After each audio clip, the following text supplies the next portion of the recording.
네, 반갑습니다. 제가 예전에 쓴 책 중에 365일 눈부신 하루를 시작한 한마디라는 짤막한 이런 글이 좀 있었는데요. 삶에 특별한 비법이나 비결이 있을까? 깨달음과 행복으로 가는 정해진 길은 없다. 그곳이 바로 지금 여기이기 때문이다. 지금 주어진 것이 전부다. 비법은 없다. 단지 나 자신이 있을 뿐. 뭔가 인생에 비법이 있지 않을까? 삶을 잘 살 수 있는 어떤 비결이 있지 않을까 해서 그 비법과 비결을 찾아서 동으로 서로, 인도로, 히말라야로, 미얀마로 스승을 찾아 바깥으로 이 종교 저 종교, 이 명상가 저 명상가, 이 책 저 책을 뒤지면서 끊임없이 찾아 나섭니다. 분명히 저기는 있을 거야. 어딘가에는 있을 거야. 내가 그걸 찾지 못하고 있을 거야. 도대체 그걸 어디 가야 찾을 수 있을까? 나는 지금 내 인생은 너무 허망하고 괴롭고 나는 도대체 어떻게 살아야 할지 모르겠어. 내 인생을 정말 잘 살고 싶은데 어떻게 하는 게 잘 사는 걸까? 나는 지금 잘 못 살고 있는 것 같아. 남들을 보면 다 잘 사는 것 같아 보이고 다 행복해 보이고 야, 저런 사람은 얼마나 잘 사는 걸까? 행복한 걸까? 나도 저렇게 살고 싶다 하면서 누군가를 부러워하고 누군가의 삶을 꿈꾸면서 나도 저렇게 살고 싶다. 이런 생각을 하고 삽니다, 우리들은. 그러다 보니까 그러한 어떤 미지의 세계가 있을 것이다. 샹그릴라 같은 어떤 세계를 찾기도 하고요. 무언가 어떤 그런 이것을 충족해 줄 만한 어떤 삶이 있을 거야. 비책이 있을 거야. 비법이 있을 거야. 그렇게 추구심을 일으킵니다. 그런데 우리가 보면 쿵푸 팬더라는 영화에서도 그런 말이 나온다고 했죠. 비책을 찾아서, 비법을 찾아서 그렇게 찾았는데 나중에 그 비책을 발견하고 열었더니 아무것도 없었어요. 보니까 내 얼굴이 이렇게 드러나 있더라는 거죠. 그러면서 특별함을 찾아 나서지만 진짜 특별한 것이 무엇인지 아느냐.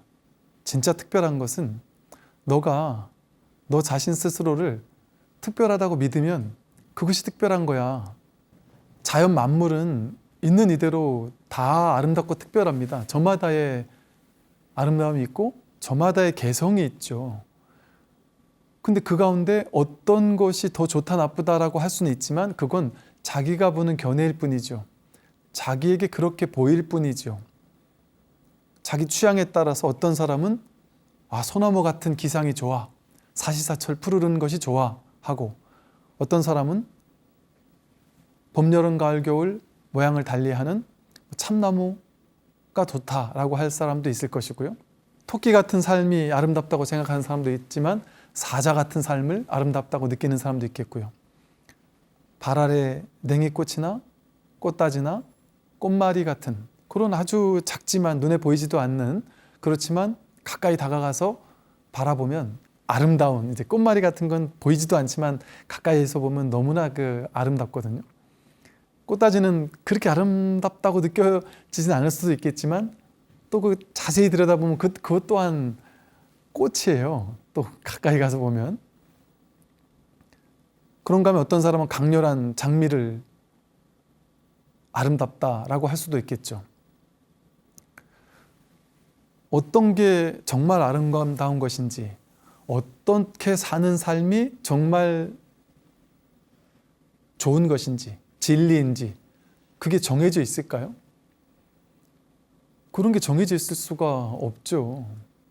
언제 비로소 그 자리를 가게 되느냐, 그 비결을 획득하게 되느냐, 그것은 내가 나의 길을 인정할 때, 내가 나로서 존재하기를 바랄 때, 더 이상 다른 무언가가 되지 않기를 선택할 때, 더 나아져야 해, 남들처럼 살아야 해, 저 사람처럼 살고 싶어, 저렇게 되고 싶어, 아니면 지금 이대로가 아닌 다른 뭔가 산뜻하고 놀라운 아름다운 삶의 비결, 비책을 나는 지금은 모르지만 있지 않을까 하는 막연한 생각으로 그걸 찾아 나서는, 그걸 포기하면 지금 여기에 이미 드러나 있는 이 진짜 특별한 내가, 있는 그대로의 내가 드러나기 시작한단 말이에요. 나라고 할 것조차 없는 그냥 이 아무것도 아닌 내가, 꽃다지 그대로인, 그 볼품없다고 느낄 수 있지만 그 냉이꽃 그대로인, 그냥 그 발 아래 흐드러져 있는 그 누구도, 세상 사람 그 누구도 관심을 주지 않는 자풀이라고 느껴졌던 그 꽃이 그대로일 뿐인 거예요. 어떤 것을 더 위대하고 더 위대하지 못하다라고 하는 건 사람이 만들어내는 분별일 뿐입니다. 사실은 추구하기를 멈추고 무언가가 되기를 멈출 때 언제나 우리는 이미 이렇게 되어 있잖아요. 다만 이걸 내가 마음에 안 들어라고 스스로 생각했을 뿐이지. 비교해서 행복을 찾으려고 하면 죽을 때까지 행복할 수 없습니다. 아무리 큰 행복의 조건을 얻어도 사람은요, 금방 적응합니다. 아름다워지고 싶어서 수술을 해서 수술이 잘 끝났어도 그 아름다운 외모에 스스로 금방 질려버리고, 또 시간이 지나고 나면 어차피 늙고 병들어요. 큰 아파트로 이사 가고 싶지만 아파트로 이사 가자마자 그건 당연한 게 돼버려요. 더 아름다운 것을, 더 화려한 것을 또 추구하게 돼 있습니다. 돈을 얼마 이상은 벌었으면 좋겠어라고 하지만 그건 정말 거짓입니다. 그걸 벌자마자 얼마 안 있어서 거기 바로 적응해버려요. 그래서 이 정도 버는 건 당연한 게 돼버려요. 그러니까 이게 우리 인간은 참 신기합니다. 바로 거기 어찌 이렇게 빨리 적응을 하는지, 그렇게 빨리 적응을 해놓고서는 또 다른 거를 추구하고 또 다른 거를 욕망하면서 계속해서 부족하다고 한단 말이에요. 많이 가진 사람, 많이 소유한 사람이 거기서 만족할까요? 전혀 만족하지 않습니다. 어떤 사람, 조건과는 상관없이 그 만족하기를 선택한 사람, 그 사람만이 만족하는 거예요. 우리는 무언가를 더 얻고 가지고 노력하고 애써서 내가 원하는 어떤 이상적인 상태에 도달했을 때 내 인생의 목표가 달성되고 나는 비로소 어떤 비중 있는 사람이 되고 세상에 어떤 빛나는 사람이 되고 사람들로부터 칭찬받고 찬탄받는 사람이 되고 내가 의미 있는 삶이 되고 가치 있는 인간이 된다, 이렇게 생각합니다. 그렇게 생각할 뿐이죠. 그거 다 자기 생각이에요. 어떤 게 정말 가치 있는 삶입니까? 저는 전에도 한번 말씀드렸나요? 제가 어렸을 때 그 아버지와 함께 주말에 이제 보도블록도 찍고 담장도 찍고 하는 이런 일들을 토건업을 했었어요. 그러니까 제가 직접 이렇게 경운기를 몰고 다니면서 배달도 하고 했었어요. 그래서 저 기억나는 게 제 초등학교 때, 중학교 때 초반인가? 아버님 친구분이 오셨는데 제가 뭐 오토바이도 타고 경운기도 몰고 뭐 이것저것 다 하니까 어떻게 젊은 애가 뭔 이렇게 이런 걸 다 할 줄 아느냐 이렇게 얘기했었던 기억이 있는데, 그때 저는 그게 너무 듣기 좋더라고요. 이야, 아버지의 그 일을 이렇게 어린애가 이렇게 열심히 하는 게 참 기특하다, 이런 말이 되게 듣기 좋더라고요. 그래서 그때 저는 어땠냐면 막 꾸미고 막 화려하게 하는 친구들이 멋있었던 게 아니라 이렇게 사는 게 너무 아름답게 느껴지는 거예요. 아버님 일을 도우면서 막 주말에 얼굴에 막 공구리 튀어가면서 이러고 있는 게 되게 그냥 지 멋이죠. 그러니까 지가 멋있는 줄 안 거예요. 되게 멋있다는 생각이 들더라고요. 그러고 탁 나갈 때 이게 왜 그런지 모르겠어요. 되게 멋있다는 생각이 들더라고요. 그 자기 생각에서 멋있다는 그런 어떤 견해가 만들어지고 나오는 것이죠. 진짜 멋있고 진짜 멋없는 게 뭘까요, 도대체? 뭐 비싼 차를 타고 비싼 집에서 멋있는 옷을 차려입으면 그게 멋있는 걸까요? 그렇게 생각하는 사람도 있지만 그렇지 않은 사람도 있어요. 저는 그때 어떤 생각을 했냐면, 제가 어렸을 때 여자친구를 만난다면 정말 뭐 잘났고 부자고 뭐 이런 사람 전혀 관심이 없었습니다. 제가 20대 때 이제 출가했을 때, 저희 첫 우리 목탁소리 모임을 했었을 때, 목탁소리 모임에 나오던 도반 버부들이 다 20대 중반 후반이었어요. 근데 그분들이 똑같이 그랬습니다. 회사에, 서울에 되게 큰 회사에서 회사를 잘 다니고 있고 그곳에서 뭐 대리, 팀장 하면서 잘 나가던 그런 불자 버부님들이 계셨어요. 근데 이분들이 그런 얘기를 하셨다니까요. 스님, 제가 고민이 있어요. 그래서 뭐냐고 여쭸더니, 스님 보다시피 제가 인물도 되고 능력도 되고 다 됩니다. 웃으면서. 그런데 어느 날부턴가 아무리 잘생기고 돈 많고 능력 있고 좋은 차를 가지고 있고 서울에 집도 한 채 가지고 있고 이래 스펙 좋은 남자들이 나한테 와서 고백을 하더라도 내 영혼이 울려지지가 않습니다. 감동이 되지가 않습니다. 그 사람에게서 내가 뭔가 이렇게 그 감동을 받을 수가 없습니다. 전혀 매력을 느껴지지가 않습니다. 겉으로 봤을 때는 인물도 좋고 그냥 괜찮은 사람인데 대화를 나눠보면 그냥 돈 버는 얘기, 세상 사는 얘기, 그냥 밋밋한 얘기들만 하고 사는데 전혀 매력을 느낄 수가 없다는 거예요. 그러면서 뭔가 모르게 대화를 해서 뭔가 통하는 사람이 매력이 느껴진다는 얘기를 하더라고요. 그 어떤 사람이냐 물어봤더니, 뭔가 모르게 이렇게 마음 공부하는 사람, 뭔가 이 정신세계를 좀 이렇게 관심 있는 사람, 진정한 삶의 진실이 무엇일까에 관심을 가진 사람, 뭔가 이렇게 겉에 드러난 돈, 명예, 권력에 막 아웅다웅하며 사는 사람은 별로 이렇게 관심이 가지 않는다는 거예요. 이런 사람도 있을 수 있잖아요.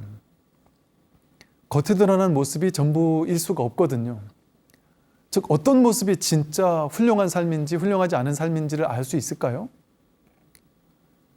어떤 지혜로운 사람들에게는 남들이 모두 박수치고 남들이 모두 부러워하고 남들이 모두 그 길이 최고야라고 여기는 길이, 어떤 지혜로운 사람들에게는 전혀 거들떠볼 가치가 별로 없는, 그렇다고 뭐 미워할 것도 없지만 거기에 목맬 필요가 없는 것일 수 있거든요.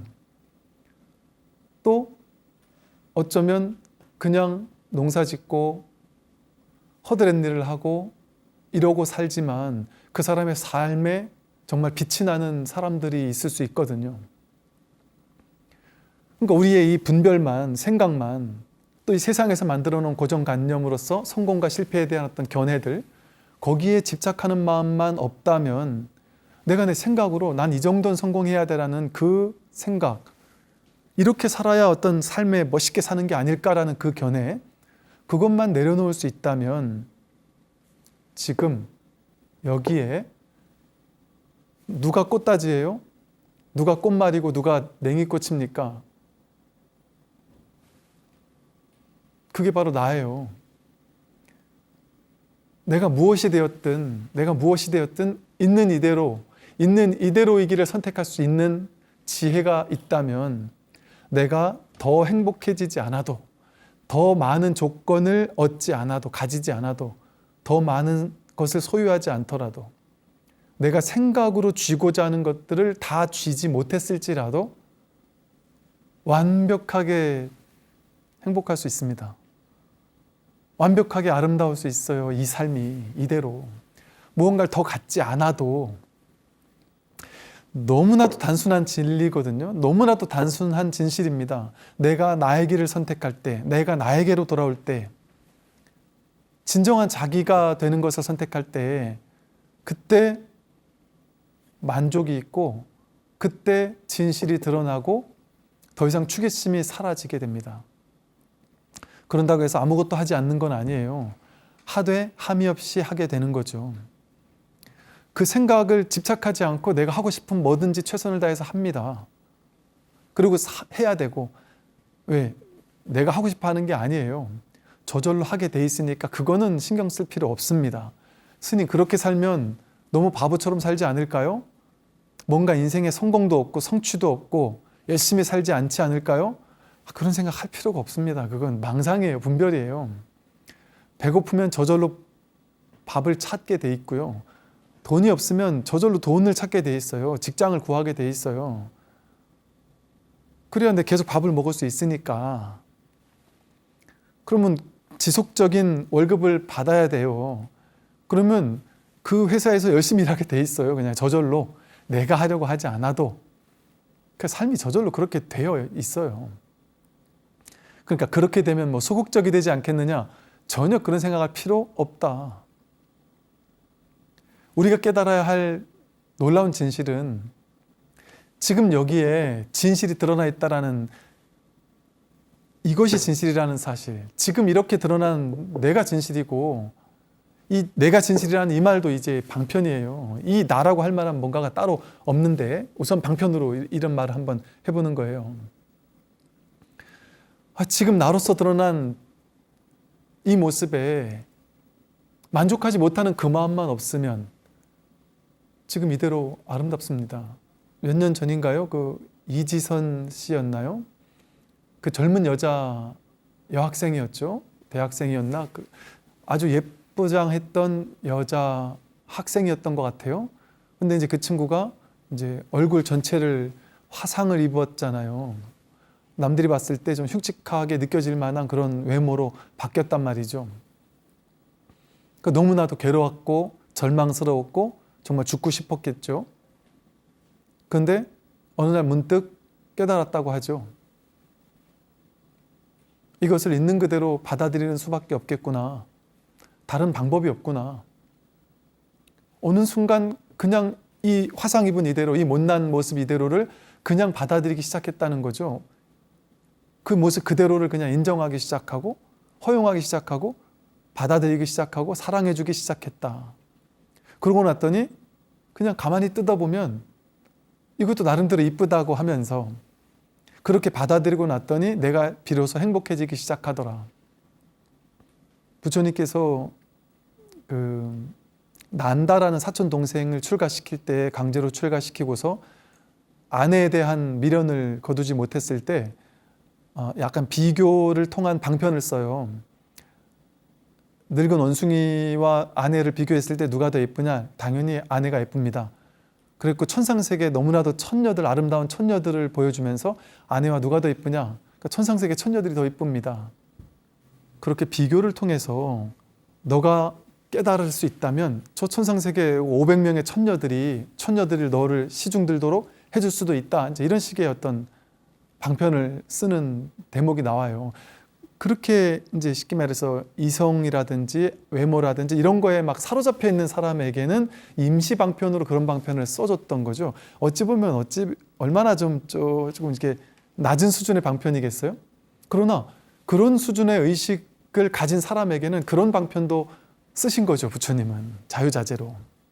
그 말의 의미는 뭐냐면 그 비교를 통해 행복해라고 해서는 안 된다는 거죠.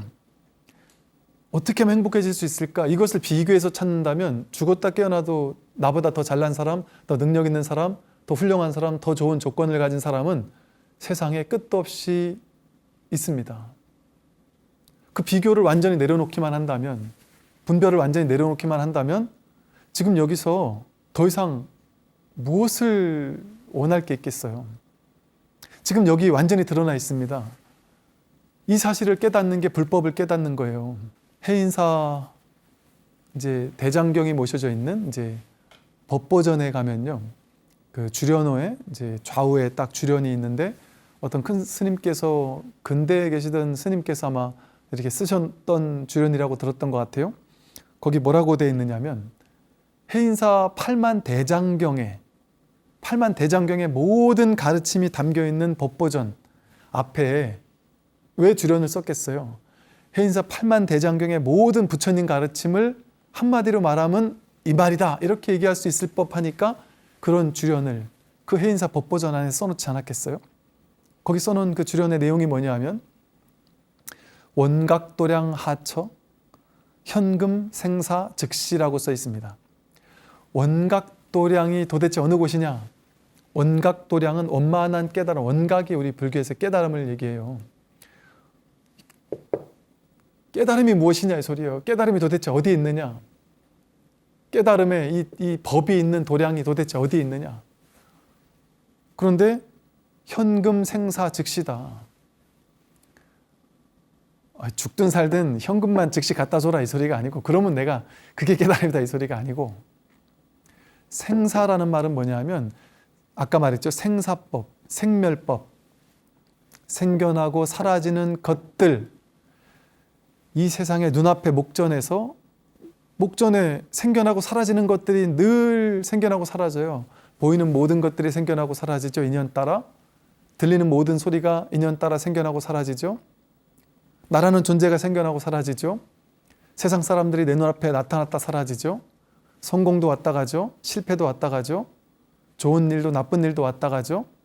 즉 우리들의 이러한 삶을 얘기합니다. 좋은 삶, 나쁜 삶, 그 중에 좋은 삶만을 얘기하는 것이 아니라 좋은 삶이든 나쁜 삶이든 생사법에 불과하단 말이에요. 좋다 나쁘다는 자기 분별이니까 그 좋다 나쁘다라고 하는 분별을 쫓아갈 필요는 없고, 그것은 그저 생겨나고 사라지는 것들일 뿐이다. 우리 눈앞에 등장하는 모든 것들, 내 인생에 등장하는 모든 삶, 좋은 삶, 나쁜 삶 상관없이 모든 것들, 그 모든 생사법들이 드러나고 있는 이 눈앞의 목전에 드러나 있는 이 현재 지금, 바로 지금, 현재 지금, 그게 현금 생사 즉시예요. 지금 즉시 바로 여기에 드러나고 있는 이 생사법이 드러나고 있는 좋고 나쁜 모든 것들이 오고 가고 있는 그것을 지금 여기서 내가 경험하고 있는 지금 이대로, 지금 이것이야말로 원각도량이다. 지금 이대로를 벗어나서 어디서 원각도량을 찾을 수 있을 것이냐? 깨달음의 원만한 완전한 행복, 완전한 평화, 완전한 자유, 완전한 깨달음, 고요, 그것을 도대체 어디 가서 찾을 것이냐? 이미 여기로 돌아오면, 진정한 자기로 돌아오면, 이 마음자리로 돌아오면, 이 법의 자리로 돌아온다면 여기에 태어나면서부터 지금까지 단 한순간도 이 법 아닌 적이 없었다는 거예요. 진실 아닌 적이 없었다. 그런 것을 내가 생각으로, 해석으로 판단, 분별을 해서 그냥 있는 그대로의 세상인데, 좋고 나쁜 세상이 아니라 있는 그대로의 세상인데 그걸 내 식대로 해석해서 이건 좋고 저건 나빠, 이건 좋게 만들려면 이렇게 해야 되고 저렇게 해야 돼. 여러분 지금 건강해요. 건강한데 TV를 보니까 막 건강에 대한 얘기가 막 나와요. 그걸 보고 어느 날 문득 TV에서 멀쩡하던 사람이 뭐 갑자기 쓰러졌다는 얘기가 나오고, 아니면 의학 프로그램에서 갑자기 당뇨병이 걸릴 수도 있다, 뭐 어디가 안 좋아질 수 있다, 간이 안 좋아질 수 있다, 뭐 암이 걸릴 수 있다, 이런 얘기를 들으면 그 생각에 쫓아가요. 나도 모르게. 내가 그 병에 걸렸으면 어쩌지? 내가 저 병에 걸렸으면 어쩌지? 그 병으로 빨리 죽으면 어쩌지? 그랬다가 머리는 이미 막 중환자실에 누워 있어요. 그런 생각이 막 갑자기 그 생각을 들고 나면 갑자기 문득 스트레스를 받아요. 내가 이래 살다가 몸이 아프거나, 이래 살다가 진급도 못하거나, 이래 살다가 남들에게 욕먹거나, 힘든 일 생기거나, 괴로운 일 생기거나, 그럼 어쩌지? 하는 마음 때문에 갑자기 우울해져요. 여러분 살다 보면 문득 별일 없는데 갑자기 우울해지잖아요. 자기 생각이 허망하게 일어나서 그 생각을 쫓아간 줄 모르고 문득 우울해지고 외로워지고 괴로워지고, 그래서 그 괴로움을 해결하려고 막 머리를 써요. 갑자기 문득 내가 성인병에 걸리면 어쩌지? 그래서 쓰러지면 어쩌지? 하는 생각이 일어났어요. 근데 그 생각이 일어나면 곧장 또 다른 생각이, 이러면 내가 어떻게 해야 될까? 내가 운동을 해야 될 건데? 그럼 내가 헬스클럽을 끊어야 되나? 산에를 가야 되나? 뭐를 해야 되지? 이것도 안 하고 저것도 안 하고 살았구나. 나는 참 멍청한 사람이야. 그래서 그걸 하기 위해서 또 먹는 것도 바꿔야지. 좋은 음식을 먹어야지. 내가 지금까지 먹었던 음식이 다 나쁜 음식이었고 술, 담배가 다 내 몸을 나쁘게 했을 것이고 이런 온갖 생각들하고 해야 될 실천 수행들이 실천할 것들이 너무 많아져요. 근데 그것만 한다고 되겠느냐? 맨날 술 좋아하는 친구를 만나니까 그놈부터 끊어야 되겠구나. 회사에서 맨날 회식하니까 회사에서 내가 회식 가지 말아야 되겠구나. 그런데 회사에서 회식 가지 않으면 내가 뒤떨어지는 거 아니야? 회사에서 찍히는 거 아니야? 온갖 생각이 막 복잡하게 그 한 생각에 꼬리를 물고 일어나서 답 없는 생각의 숲속에서 길을 잃습니다. 답도 없는 자기가 만들어 놓은 허망한 괴로움을 실제화시켜서 그걸 해결하려고, 문제가 아닌데 자기가 문제를 만들어 놓고 그걸 해결하려는 해결책을 찾기 시작하면 거기에 대한 해결책은 몇 가지일까요? 당장 회사 가서 지금 회식도 안 해야 될 판이고 밤늦게 먹지도 말아야 될 판이고 해야 될 것들이 너무 복잡다단하게 일이 커져 버렸어요. 해야 될 일이 너무 많아져 버렸어요. 세상이 그렇게 복잡한 곳이 돼버렸어요. 근데 그 일만 복잡한 걸로 끝납니까? 또 다른 일들이, 눈만 뜨면 무수히 많은 일들이 꼬리에 꼬리를 물고 내 인생을 엄습해 옵니다. 끝나지 않는 생각의 복잡한 어떤 삶의 구렁텅이 속으로 늪에 빠져버려요. 해결은 불가능할 것 같습니다. 하나를 해결하면 또 다른 문제가 생기고요. 또 다른 하나를 해결하면 또 다른 문제가 생겨버려요. 문제의 구렁텅이 속에서 죽을 때까지 빠져나올 수가 없습니다. 근데 그 모든 것들이 내가 만든 허망한 생각을 쫓아가니까 이렇게 복잡다단한 세상이 돼버렸어요. 세상은 그런 곳이 아닙니다. 아주 심플한 곳이에요. 아주 단순한 곳이에요. 태어난 모든 사람은 늙고 병들고 죽습니다. 모두 다 완벽하게. 안 그럴 사람이 아무도 없어요. 다 죽어요. 그때 가서 한 번 죽으면 되는데 왜 평생을 죽는 고통으로, 죽고 나서 어떻게 될지 알아요? 죽고 나서 내가 영원히 살지, 윤회를 할지, 다음 생에 뭘로 태어날지, 지옥 갈지, 그게 진짜 있는지 없는지 몰라요. 아무리 생각을 해본들 답이 안 나옵니다. 지옥이 있는지 없는지. 여러분들의 그 분별을 쉬게 해주기 위해서 저는 그런 방편을 쓰죠. 지옥이 있다라는 방편보다는 지옥이 없다라는 방편이 훨씬 진리에 가깝죠. 그 자기가 만든 지옥이니까. 지옥이 어디 있겠습니까? 자기 한 생각 일으킬 때 지옥이 바로 그 자리에서 창조되잖아요. 모든 게 이와 같이 자기 한 생각에서 일어나거든요. 그 자기가 만든 괴로움 속에 자기가 허덕이고 빠지고 있는 거예요. 도대체 세상에 무슨 문제가 있습니까? 세상을 복잡하게 만든 내가 문제가 있잖아요. 세상이 왜 이렇게 복잡하죠? 나는 왜 이렇게 불행한 거죠? 내가 불행한 게 맞습니까? 내가 나를 불행하게 만든 거 아닌가요? 세상이 나를 불행하게 만들었을까요? 돈이 나를 불행하게 만들었을까요? 내 생각이 나를 불행하게 끊임없이 만들고 있거든요. 그 생각의 농간에 빠지지 않는다면, 그 분별의 억측에 사로잡히지 않는다면 지금 여기에서 나의 삶이 도대체 뭐가 문제인가요? 심지어 그 인생이 힘들고 돈도 별로 없고 외모도 마음에 안 들고 가난하고 몸도 좀 아프다 할지라도 그거보다 더한 사람도 행복하게 살아가기도 하거든요. 내일 모레 죽을 날짜를 받아놓은 사람도 죽기 직전에 순식간 평화로움을 경험한다고 하잖아요. 죽음을 완전히 받아들이고 나면 성인처럼 살다가 남은 몇 달을 성인처럼 살다가 간다 그래요. 완전한 평화 속에서. 즉 죽음이 우리를 괴롭게 못해요. 근데 우리는 정말 그런 뭔가가 있을 거라는 환상에 빠져서 사로잡혀서 지금 이미 드러나 있는 이 진실의 삶을 보지 못하고, 진실의 삶이 뭐예요? 분별하지 않으면 지금 이대로가 진실이에요. 따로 진실을 찾아갈 수 없습니다. 다른 곳에는 진실이 없습니다. 지금 여기에 진실이 있습니다. 꽃다지가 꽃다짐을 온전히 허용하고 받아들이고 그러기 전까지는 내가 여전히 소나무가 되고 싶고 장미가 되고 싶을 동안에는 꽃다지에게 행복과 평안은 없습니다.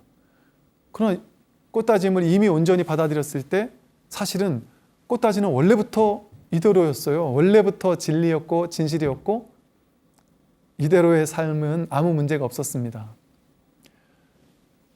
모든 존재는요, 부처의 드러남이에요. 법신 부처님이라고 하잖아요. 이 몸이 나라는 허망한 이게 생각이에요. 여러분, 생각이 없으면 몸이 나다라는 생각이 있습니까? 이거 생각이죠. 이 생각이 없으면 몸이 내가 아니에요. 내가 깊은 잠에 들었을 때 그때 몸이 나라는 생각이 있어요? 몸이 나다라는 건 생각이에요. 몸이 나라고 생각하니까 내가 늙는다, 병든다, 죽는다라는 제2, 제3의 생각이 일어나는 것이고 또 내 밖에 다른 사람이 있다라는 착각이 일어나는 거예요. 존재가 생각이고 망상이에요. 나도 너도 망상이고 존재 아상이라는 상, 허망한 상에서 세상이 있다, 성공이 있다, 실패가 있다, 좋은 게 있다, 나쁜 게 있다라고 하는 무수히 많은 분별 망상이 생겨나 버린 거예요. 인연 따라. 그러한 세상은, 그러한 복잡다단한 분별의 세상은 자기 머릿속에만 있어요. 자기 생각 속에만 있어요. 분별 속에만 있습니다. 있는 그대로의 진실은 세상이 따로 없어요. 그냥 굳이 말한다면 그냥 이 하나의 진실이 있을 뿐이지. 이 하나의 진실에는 있다 없다라고도 할 수 없고 좋다 나쁘다라고도 할 수 없고 너다 나다고 할 수 없고 크기가 있다고도 할 수 없어요. 그냥 산하대지 온 우주 허공 전체가 통으로 나고 법이고 진실이고 진리고 원각도량이고 그게 바로 석가모니 부처님이에요. 그게 열반이고 해탈이고 불성이고 진정한 자기예요. 자기. 나와 너가 따로 있는 게 아니라 진정한 나 하나밖에 없어요. 이 법 하나가 여러분으로 등장하고 나인 것처럼 등장하고 이 우주인 것처럼 등장하고 풀인 것처럼 등장하고 꽃인 것처럼 등장하고 나무인 것처럼 등장하고 모두가 법 아닌 게 없고 부처 아닌 게 없고 진리 아닌 게 없습니다. 완벽하게 드러난 진실이 다양한 꽃들이 이 꽃밭에 만발하게 피어난 것처럼 그래서 우리가 이 진리를 화엄이라고 얘기하기도 하거든. 화엄경에서 화엄이라는 것은 장엄한 꽃처럼 장엄한 꽃들이 만발하게 피어난 이 지구별에 다양한 꽃들이 만발하게 피어난 꽃들의 정원이란 말이에요. 거기에 더 좋은 꽃, 더 나쁜 꽃은 없다. 자기 생각으로만 있지. 비교하지 않으면 분별하는 생각이 없으면 뭐가 문제입니까? 뭐가 문제일까요? 내가 한 달 뒤에 죽는다. 이런 얘기를 하면 많은 사람들이 스님은 나처럼 괴로워보지 않아서 그래요. 또 심지어 어떤 분들은 스님들은 이 세상에서 치열하게 살아보지 않고 산중에서 속편하게 마음 편하게 사니까 그런 얘기를 하시지요. 자기가 괴롭다고 생각하지만 여러분 자살하는 사람들이 최악의 조건인 사람이 자살하나요? 상당히 좋은 조건에 있는 사람들이 자살해요. 공부 못해서 자살하는 사람들이 오히려 공부 잘하는 애들이 공부 못해서 자살하지 공부 진짜 못하는 사람들이 공부 못해서 자살하지 않아요. 오히려 공부 못하는 사람은 나 원래 공부 못해 하고 쿨하게 받아들여요. 그럼 공부 못하는 게 별 문제가 안 돼요. 그런데 공부 진짜 잘하는 사람들이 나는 공부 잘한다는 생각만 하고 잘하는 칭찬만 받으며 살다가 영재고를 가고 무슨 특목고를 가고 좋은 대학을 가고 가보니까 내가 잘하는 게 아니란 말이에요. 이게 충격적이란 말이에요. 그래서 자살하는 거예요. 그러니까 그 괴로움이 자살할 정도의 괴로움이 얼마나 큰 괴로움이겠어요? 근데 그게 우리가 봐도 괴로움입니까? 괴로움은 자기 마음에서 연기되는 거기 때문에 조건을 가지고 그게 괴롭다 괴롭지 않다라고 할 수 없습니다. 마음에서 나오는 것이기 때문에.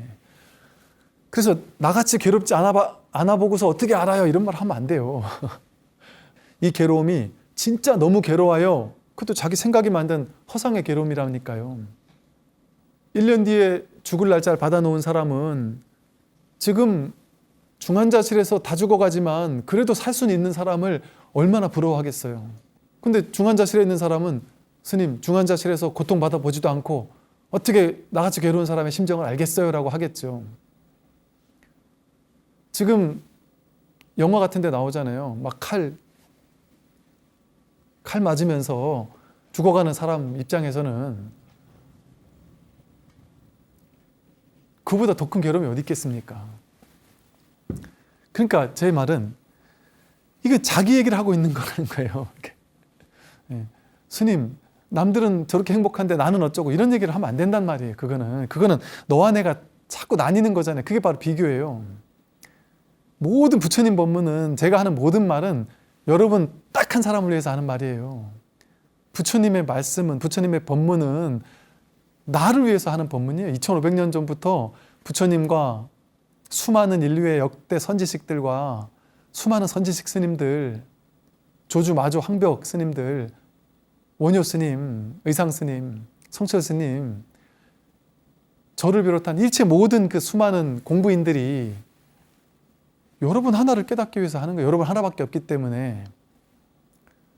누구랑 비교할 수 있어요? 내 괴로움이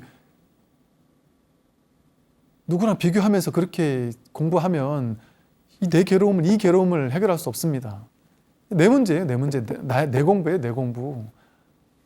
나 하나 구제하는 공부입니다. 내가 구제될 때 일체 중생이 구조되는 공부거든요. 그래서 이 중생, 이 가장 가까운 중생, 이 자기라는 중생을 구제하는 것이 가장 중요한 공부예요. 어떻게 해야 이 중생을 구제할 수 있겠습니까? 이미 구제되어 있다라는 사실, 이미 내가 이대로 부처라는 사실, 문제 있는 이대로 사실 문제가 없는데 내가 문제를 만들었을 뿐이구나 하는 사실을 자각하는 걸 통해서 자기에게로 돌아오는 거예요. 그냥 이 못난 자기에게로. 내가 더 잘난 나로 바뀌는 게 아니다. 이 못난 이대로 살겠다. 그런다고 해서 여기서 주저앉는다는 얘기가 아니라고 했어요. 이걸 온전히 허용하고 받아들일 때 더 열정적으로 살게 된다니까요. 그건 해보고 나서 얘기를 하시란 말이죠. 그래서 지금 자기를 완전히 사랑하지 않으면, 이 세상에 나밖에 없는데 내가 나를 미워하면, 내가 나를 못났다고 하면, 이 세상 그 누가 나를 사랑할 수가 있고 그 누가 나를 돌봐줄 수 있겠어요? 제일 불쌍한 사람 아니겠어요? 내가 나를 미워하고 내가 나를 못났다고 한다면 여기서부터 시작하라는 거죠. 내가 나를 사랑하고 내가 나를 믿고 내가 나를 부처라고 믿고 내가 나를 완전히 받아들이고 허용하고 존중해주고 사랑해주는 것, 거기서부터 이 공부를 시작할 수 있어요. 그래야만 진정한 공부가 시작되고 진정한 어떤 자유로움이 시작돼요. 그래서 정말 내가 공부할 수 있는, 이 공부를 통해 진정한 내가 누군지를 확인할 수 있는 그런 어떤 자세가 갖추어지기 시작합니다.